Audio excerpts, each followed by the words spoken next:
একটু তেল দিলাম, সেটা গরম হয়ে গেলে একটু কালি জিরে দেবো, পেঁয়াজ দেবো, টমেটো দেবো, আদা রসুন, জিরে গুঁড়ো, লঙ্কা গুঁড়ো, হলুদ গুঁড়ো এগুলো দিয়ে আলু ফুলকপিকে ভালো করে কষিয়ে কুচো মাছটা ছেড়ে দেবো।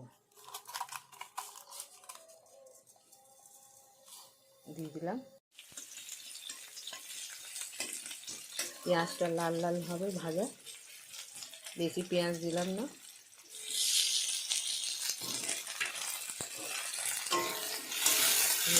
টমেটো দিলাম, টমেটো আর পেঁয়াজ লাল লাল করে ভাজা হয়ে গেলে, মানে বেশি লাল না, অল্প কামবর্ণর মতন হয়ে গেলে মশলা দেবো, বেটে রাখা মশলা, আদা রসুন, হলুদ গুঁড়ো, জিরে গুঁড়ো, লঙ্কার গুঁড়ো দিয়ে ফুলকপি আলুকে কষাবো, ভালো করে কষিয়ে জল দেবো।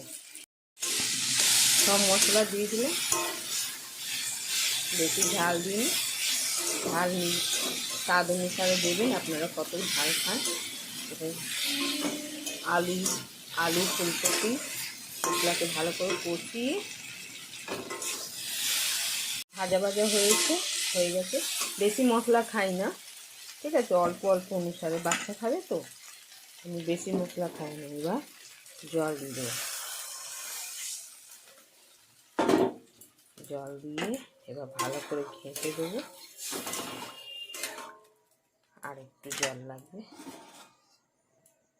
মাছ সকালে আমি বাজার থেকে এনে কেটে ভেজে রেখেছিলাম, ভাজা হয়ে গেছে। এবার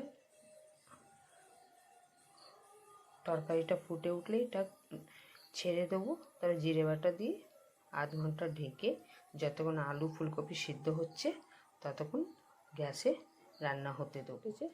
ঠিক আছে না, ফুটেছে। এবার আমি এতে জিরে বাটা দেবো, জিরে বাটা দিয়ে একটু নেড়ে চেড়ে একটু ফুটলে কুচে মাছটা ছেড়ে দেবো। আমি কুচে মাছটা ছাড়লাম, এই মাছটা সেদ্ধ হবে।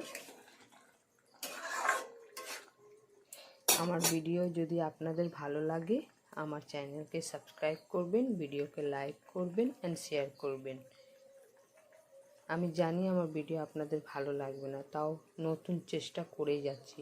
অনেকে হয়তো কুচে মাছ রান্নার রেসিপি দিয়েছে আমার থেকেও ভালো ভালো, এটা আমার ফার্স্ট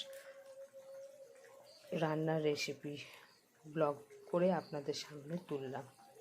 আমার চ্যানেলকে সাবস্ক্রাইব করবেন। ধন্যবাদ।